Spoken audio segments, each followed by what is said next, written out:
up in the 90s, there's a very specific kind of comedy that probably lives rent-free in your brain. Slightly absurd, a little goofy, and totally unbothered by realism. And sitting comfortably in that category is RocketMan, a movie that at the time felt like pure chaos, and now it feels like a time capsule. So let's rewind. RocketMan follows Fred Z. Randall, a well-meaning but wildly unqualified computer designer who somehow lands a spot on NASA's first mission to Mars. He's not an astronaut, not a scientist in the traditional sense, and definitely not emotionally prepared for space travel. But through a mix of corporate politics and sheer bad luck, or good luck, Fred becomes humanity's representative among a crew of highly trained professionals.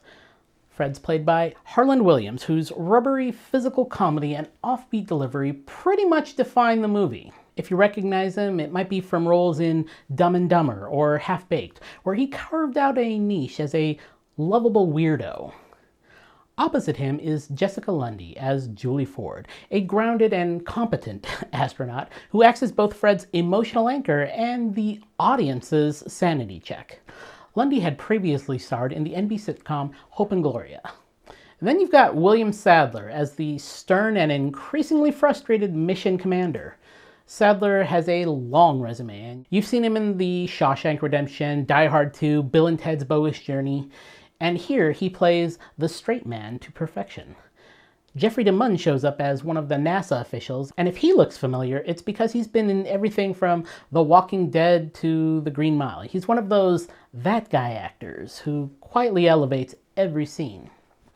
And finally, Beau Bridges rounds out the cast, bringing veteran credibility.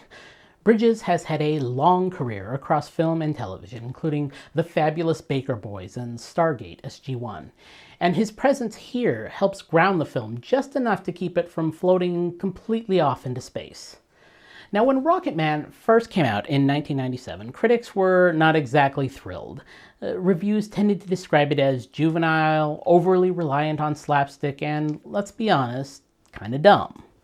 And they weren't entirely wrong. This is a movie where a major comedic set piece involves digestive issues in zero gravity. Not aiming for subtlety. Oh, man! Audiences, though, were a bit more forgiving. It didn't become a massive hit, but found its crowd, especially among younger viewers and fans of absurd comedy. This was the era of Dumb and Dumber, Ace Ventura, and The Mask, where exaggerated performances and ridiculous premises weren't just accepted, they were expected. What's interesting is how the film's reputation has shifted over time. Back then, it was seen as disposable. Now, there's a certain nostalgic affection for it. People who watched it as kids often remember it fondly, not because it was brilliant, but because it was unapologetically silly. In a media landscape that's become increasingly polished and self-aware, there's something refreshing about a movie that just goes for it. Watching it today, the themes actually land a little differently. RocketMan is actually kind of about imposter syndrome, though I have no recollection of that term being thrown around back in the 90s. Fred is constantly out of his depth, surrounded by people who are objectively more qualified than he is. And yet, he's the one who ends up making a difference, not because he's the smartest, but because he thinks differently. And that idea resonates more now than it did in the 90s. Today's audiences are more attuned to stories about unconventional heroes, about people who don't fit the mold but still find a way to succeed. Fred isn't aspirational in the traditional sense. He's messy, he's awkward, and often clueless, but he's also sincere, and that sincerity carries the film. There are also interpretations that might have been missed the first time around. Beneath all the noise, the movie quietly pokes fun at bureaucracy and the idea that institutions always know best. NASA in this film is portrayed as both highly competent and hilariously flawed. Capable of sending humans to Mars, but also capable of letting Fred Z. Randall slip through the cracks. And then there's the question of how the film feels now, decades later. Honestly, it's a different experience. The pacing feels looser, the jokes linger longer, and the humor is broader. But that's part of the charm. This was a time before every comedy needed to be hyper-efficient or layered with meta-commentary.